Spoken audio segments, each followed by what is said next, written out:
내 생명까지 사랑하노라.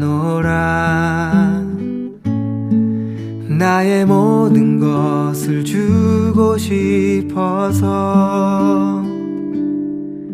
내가 너를 사랑하노라. 내가 너를 기뻐하노라. 내 죽음까지 기뻐하노라. 나의 사랑스런 형상이기에 내가 너를 기뻐하노라.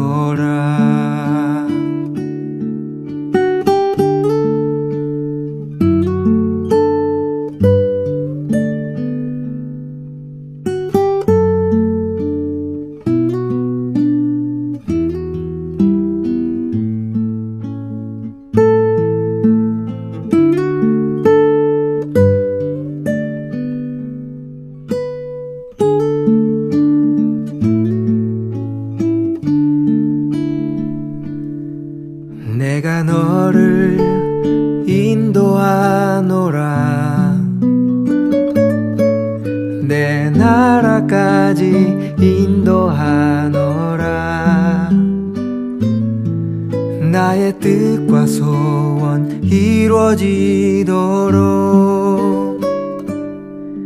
내가 너를 인도하노라. 나의 모든 것을 주고 싶어서 내가 너를 사랑하노라.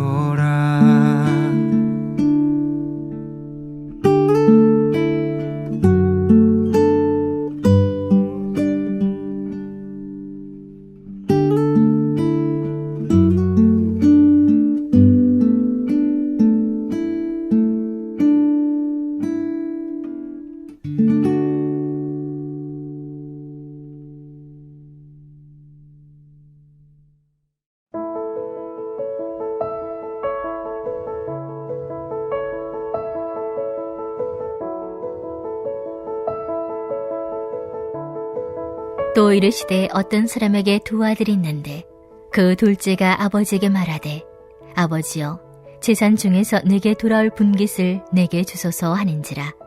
아버지가 그 살림을 각각 나눠 주었더니 그 후 며칠이 안 되어 둘째 아들이 재물을 다 모아가지고 먼 나라에 가 거기서 허랑방탕하여 그 재산을 낭비하더니 다 없앤 후 그 날에 크게 흉년이 들어 그가 비로소 궁핍한지라.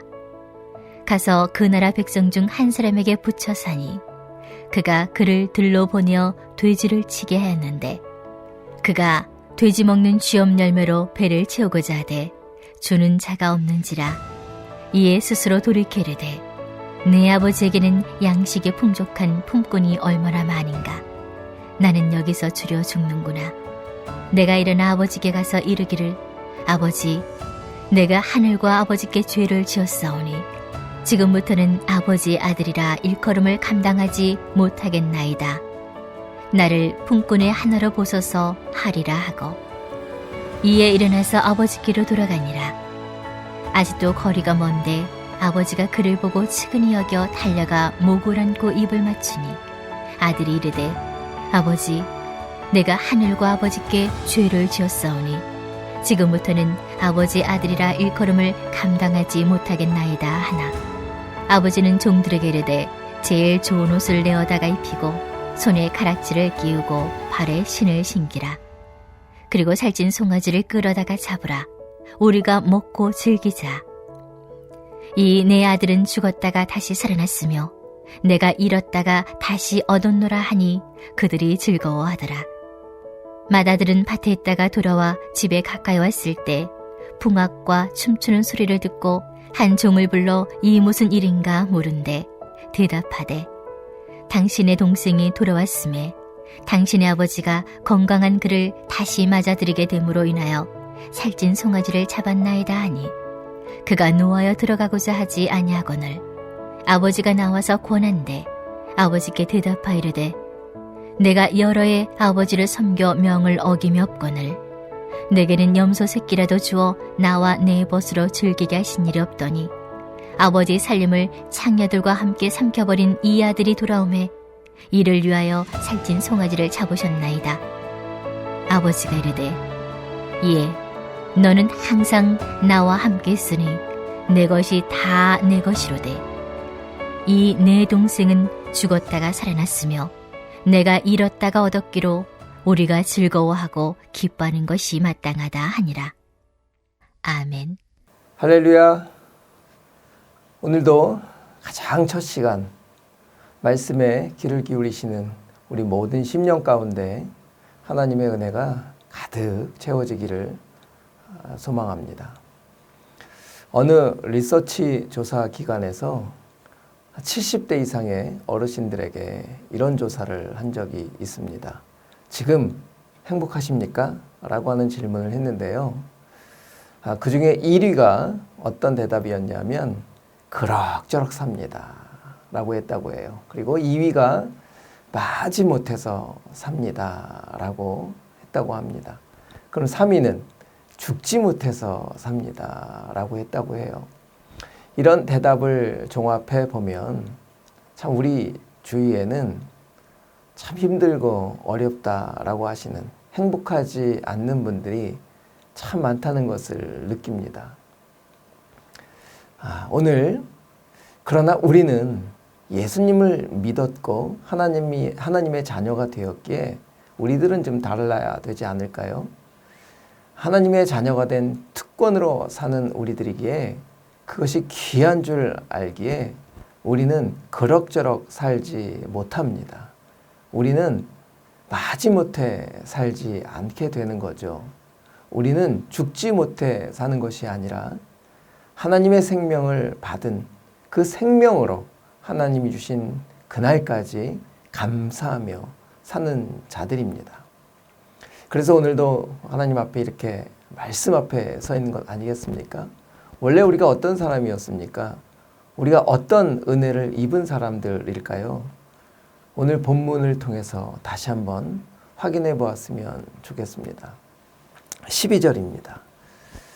그 둘째가 아버지에게 말하되 아버지여 재산 중에서 내게 돌아올 분깃을 내게 주소서 하는지라.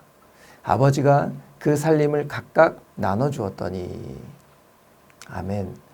당시 아버지의 재산을 상속을 받으려면 부모가 돌아가셔야만 받을 수 있게 되어 있습니다.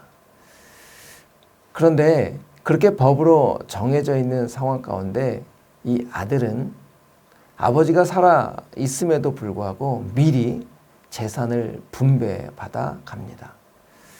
미리 재산을 분배되더라도 분배받은 자식은 부모가 돌아가셔야만 비로소 그 재산을 처분해서 받을 수 있음에도 불구하고 오늘 자신의 소유로 만들어 버렸습니다. 13절에 보니까 이렇게 기록하고 있죠. 그 후 며칠이 안 돼요. 둘째 아들이 재물을 다 모아가지고 먼 나라에 가 거기서 허랑방탕하여 그 재산을 낭비하더니 아멘. 둘째 아들은 아버지가 살아계심에도 불구하고 스스로 분깃을 다 취했다는 거죠. 그리고 여기에 유대 사회에서는 이렇게 했을 때 부모를 죽인 것과 같이 동일하게 규정을 합니다. 그리고 아버지를 떠나 먼 나라에 갔다. 그 먼 나라에 간 그 모습을 허랑방탕으로 소개하고 있죠. 이 허랑방탕이라는 헬라어 아소토스는 죄악의 한계선을 넘었다라는 의미가 들어 있습니다. 정리해 볼까요? 둘째 아들은 지금 아버지가 살아 계셨음에도 불구하고 그 재산의 모든 분깃을 취했기에 이미 아버지를 죽인 꼴이 되었습니다. 그러니까 죄악의 한계선을 넘어버린 꼴이 되어버린 거죠. 이런 사람을 신명기에서는 이렇게 규정하고 있습니다. 신명기 21장 18절에서 21절에 사람에게 완악하고 패역한 아들이 있어 그의 아버지의 말이나 그 어머니의 말을 순종하지 아니하고 부모가 징계하여도 순종하지 아니하거든. 그의 부모가 그를 끌고 성문에 이르러 그 성읍 장로들에게 나아가서 그 성읍 장로들에게 말하기를 우리의 이 자식은 완악하고 패역하여 우리 말을 듣지 아니하고 방탕하여 술에 잠긴 자라 하면 그 성읍의 모든 사람들이 그를 돌로 쳐 죽일지니. 아멘. 이렇게 둘째 아들의 모습은 유대법에 의해서 이제 돌에 맞아 죽을 수밖에 없는 죄인이 되어버렸다는 겁니다. 오늘 예수님은 이 탕자의 비유를 통해서 하나님을 떠난 탕자는 바로 하나님을 떠나 있는 우리 죄인의 모습과 동일하다라는 것을 알려주고 계신 거죠. 14절처럼 그가 재산을 다 탕진하고 돼지를 치며, 여러분 돼지를 치며 그 탕자의 자리에 있다고 죄인일까요? 아니죠. 아버지 없이도 살 수 있겠다라고 한 아버지를 떠난 것이 죄인입니다. 우리는 아버지를 떠나서 하나님이 아닌 내 방법으로 살겠다라고 하는 그날부터 이 아들은 탕자라는 사실이죠. 혹 이렇게도 생각해 보면 좋겠습니다. 떠나서 그곳에서 돈을 많이 벌으면 탕자가 아닐까요? 그곳에서 잘 살아서 재산을 막 불린다고 탕자가 아닐까요? 아니죠. 아버지 없이도 살겠다, 하나님 없이도 살겠다라고 하는 그 아버지를 떠난 것이 탕자입니다. 그러나 이 본문은 그렇게 탕자로 끝나지 않죠. 그 탕자가 그 어렵고 힘든 자리에서 아버지를 생각하고 돌이키려고 하는 그 마음을 주셨다는 겁니다. 그 저주받은 자리에서도 하나님의 사랑은 끝이 없는 거죠. 오늘 본문은 그 아버지 하나님의 사랑을 이렇게 기록하고 있습니다. 20절 우리 다 같이 한번 읽어보겠습니다. 이에 일어나서 아버지께로 돌아가니라. 아직도 거리가 먼데 아버지가 그를 보고 측은히 여겨 달려가 목을 안고 입을 맞추니. 이 아버지의 모습을 성경은 이렇게 기록하고 있죠. 아버지는 패역한 아들이 나간 날로부터 아마도 매일 성문 앞에 나가 기다렸던 것 같습니다. 왜 그럴까요? 혹시나 이 아들이 돌아올 때 동네에 들어서자마자 돌에 맞을 것을 알기 때문이잖아요. 이 아버지는 혹시라도 이 아들이 돌아왔을 때 돌에 맞지 않도록 아들이 보이자마자 뛰시는 거죠.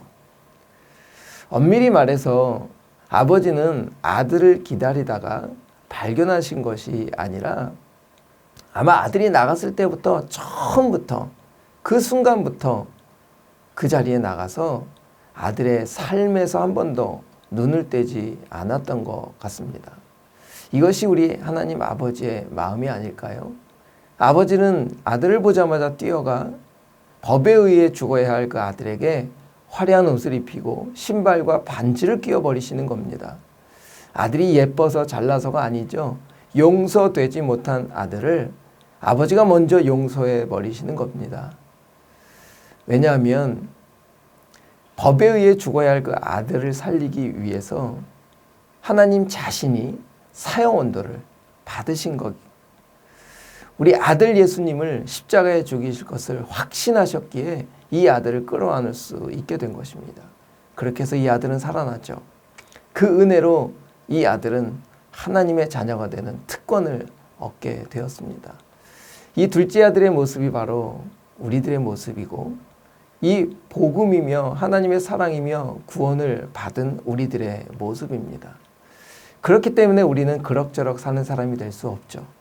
마지못해 사는 자들이 될 수 없는 겁니다. 죽지 못해 사는 자들이 아니라 이제는 세상을 향해 기도하는 특권으로, 또한 세상, 이웃, 또 우리 가족들에게 구원을 이루도록 그 하나님의 사랑을 계속해서 표현해내고 사명으로 사는 자들이 된 것입니다. 우리 오늘 이 특권으로 이 아침 하나님 앞에 기도하는 우리 모두가 되었으면 좋겠습니다. 그래서 하나님 앞에 이 은혜로 사는 것이 얼마나 귀한 것인지 알려주는 하루가 되었으면 좋겠습니다. 이렇게 기도할까요? 첫 번째로, 이 특권을 받은 자로 세상을 향해 가족을 향해 거룩함을 드러내게 하여 주옵소서. 또 두 번째로 기도할 것은 내일부터 있을 청년부 수련회에 큰 은혜를 부어 주옵소서. 또한 이 다음 세대들이 이 구원의 감격을 모두가 누릴 수 있도록 성전되지를 허락하여 주옵소서. 우리 이 두 가지를 놓고 이 아침에 그 구원받은 은혜를 놓고 감사하며 중보하는 이 아침 되었으면 좋겠습니다. 우리 다 같이 기도하겠습니다.